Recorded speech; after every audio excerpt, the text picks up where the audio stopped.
Assalamualaikum warahmatullahi wabarakatuh. Berjumpa lagi dengan Ibu Dwi di pembelajaran matematika, yaitu sekarang materinya tentang teorema Pythagoras. Oke, ini khusus untuk kelas 8 ya. Teorema Pythagoras apa saja yang akan kita bahas? Yang pertama yaitu menentukan panjang diagonal persegi, kemudian menentukan diagonal ruang kubus dan juga balok, kemudian triple Pythagoras, kemudian yang terakhir yaitu aplikasi dalam permasalahan sehari-hari. Oke, di sini ada rumus Pythagoras. Yang pertama yang harus diingat yaitu tentukan dulu mana miring, mana tinggi, mana alas. Nah, ini ada, kalau misalkan A ini kita misalkan alas karena sisi yang paling terpendek. Kemudian untuk yang B kita misalkan tinggi. Kemudian yang C kita misalkan miring. Nah, di sini ada rumusnya. Yang pertama kalau misalkan mencari panjang sisi alas, berarti di sini A kuadrat, kemudian sisi keduanya yaitu C kuadrat, nah dikurangi B kuadrat, itu kalau misalkan mencari alas.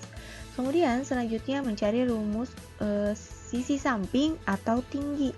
Caranya yaitu B kuadrat sama dengan C yang panjangnya yang miring, C kuadrat dikurangi A kuadrat. Jadi kalau misalkan ada pembedanya, kalau mencari alas dengan mencari samping atau tinggi itu operasi hitungnya dikurang. Sedangkan yang terakhir, kalau misalkan mencari miring, nah untuk mencari miring ini keduanya ditambah. Berarti kan miring itu C, berarti C kuadrat sama dengan A kuadrat ditambah B kuadrat, seperti itu. Oke. Kemudian selanjutnya kalau misalkan menentukan panjang diagonal persegi atau persegi panjang. Di sini ada contoh soal yang pertama, sebuah persegi ABCD mempunyai panjangnya yaitu 8 dan lebarnya 6. Nah, berarti kita tentukan dulu panjang dan lebar. Panjangnya 8, kemudian lebarnya 6. Nah, berarti kan syaratnya persegi panjang itu dia memiliki 2 panjang dan 2 lebar. Berarti di sini sebenarnya panjang dan lebarnya itu sama ukurannya. Nah, kemudian yang ditanyakan apa?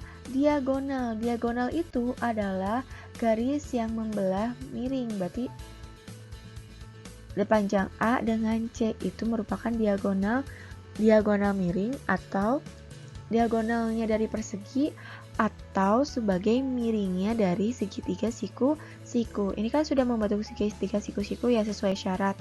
Nah, tinggal pakai rumusnya. Oke. Karena sesuai dengan dalil Pythagoras, karena yang dicarinya miring, berarti jadi D kuadrat sama dengan P kuadrat ditambah L kuadrat. Berarti di sini P kuadratnya digantikan dengan 8, P-nya digantikan dengan 8, berarti 8 kuadrat ditambah 6 kuadrat. Nah, dikuadratkan terlebih dahulu, harus apa perkalian yang sama. Kalau 8 kuadrat yaitu 64, 6 kuadrat yaitu 36, kemudian dijumlahkan. Nah, karena yang ditanyakannya hanya D, berarti kuadratnya, ingat, kuadrat itu berubah kalau pindah ruas menjadi akar. Nah, di sini berarti akar 100. Nah, jawabannya D itu sama dengan akar 100 itu berapa? Akar 100 itu 10 cm. Berarti jawabannya yaitu 10 cm. Seperti itu. Kemudian selanjutnya untuk menentukan diagonal ruang, kubus, dan balok. Di sini ada contoh soalnya menggunakan balok. Di sini suatu balok memiliki panjang, lebar, dan tinggi berturut-turut yaitu 12, 9, dan 8 cm. Kemudian tentukan salah satu diagonal ruangnya. Ini merupakan diagonal ruang. Kemudian tulis dulu berapa panjang, lebar, dengan tingginya. Kemudian kita kerjakan menggunakan rumus berdasarkan dalil atau Pythagorasnya. Nah, diperhatikan terlebih dahulu karena di sini ada panjang, luas, dengan tinggi. Semuanya masukkan dan karena yang ditanyakannya diagonal ruang atau diagonal ruang juga membentuk garis miring, berarti mencari miring. Kalau miring berarti dijumlahkan. Nah, kemudian panjangnya ubah menjadi 12, lebarnya 9, dan tingginya 8. Kemudian jangan lupa semuanya dikuadratkan. 12 kuadrat itu 144, 9 kuadrat 81, kemudian 8 kuadrat yaitu 64. Kemudian dijumlahkan. Hasilnya yaitu 289. Karena yang ditanyakannya D diagonal ruang, berarti kuadratnya dipindahkan ruas menjadi akar. Berarti akar 289 berapa? 17. Seperti itu. Oke, selanjutnya. Nah, ini cara menentukan diagonal ruang, kubus, dan balok. Wajib diingat di sini ada rumusnya. Rumusnya diagonal ruang yaitu diagonal ruang kuadrat sama dengan panjang kuadrat ditambah lebar kuadrat ditambah tinggi kuadrat. Itu rumusnya yang terpenting. Nah, di sini untuk keterangannya, diagonal ruang itu DR itu diagonal ruang. Kemudian P itu panjang balok, L itu lebar balok, dan T itu tinggi balok. Seperti itu ya, yang wajib harus diingat rumus diagonal ruangnya. Kemudian, nah di sini ada triple Pythagoras yang kemarin sudah Ibu silakan buat untuk kalian di peta konsep. Nah, ini yang lebih jelasnya diingat sebenarnya dari dasar yaitu 3, 4, 5. Nah, tentukan dulu mana alas, mana lebar, mana tinggi, mana miring. Nah, alas itu terpendek, berarti untuk A kuadrat dikurangi B kuadrat itu adalah rumus dari ini adalah alas. Kemudian selanjutnya ini lebar, ini tinggi, kemudian ini miring. ATM, alas, tinggi, miring. Nah, sebenarnya dari sini, dari rumus A, B-nya. Ketika 2 dan 1 pakai rumus ini, nah sebenarnya yang wajib diingat yaitu triple Pythagorasnya. Semisalnya diingat 1, 3, 4, 5.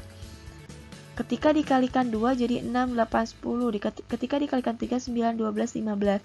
Ini adalah salah satu sisinya. Ketika misalkan alasnya 3, miringnya 4, pasti otomatis silakan cari sendiri menggunakan rumus Pythagoras, hasil miringnya akan 5, seperti itu. Oke, kemudian maka dari itu silakan untuk soal yang PG boleh dihafalkan triple Pythagorasnya. Misal, contoh alasnya 48, tingginya 64, pasti mencari miringnya yaitu 80, seperti itu. Selanjutnya, penerapan dalam kehidupan sehari-hari. Di sini ada contoh soal yaitu suatu kapal berlayar dari pelabuhan A ke pelabuhan B sejauh 15 km. Kita buat dulu perahu A ke perahu B itu 15 km. Kemudian menuju ke arah utara. Masih ingat kan arah mata angin barat, utara, timur, selatan.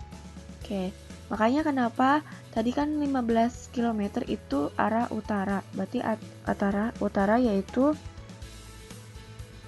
ke atas harusnya ya, nggak apa. Misalkan mau ke atas atau ke bawah sama saja. Ke atas, berarti misalkan 15. Kemudian, tidak ya, berarti A benar ya. A itu ke atas 15. Kemudian,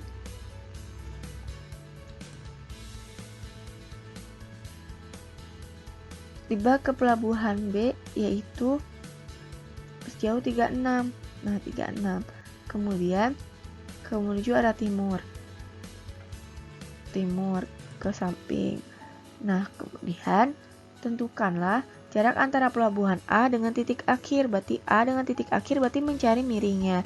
Nah, kalau miring berarti rumusnya pakai Pythagoras.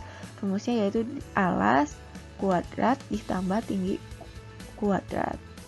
Nah, tentukan dulu sisi miringnya atau C kan yang ditanyakannya. Kemudian diketahuinya 36 per 15. Nah, kemudian tinggal dimasukkan seperti ini. Hasilnya yaitu 39. Seperti itu ya. Nah, oke, silakan dipelajari dan dicatat.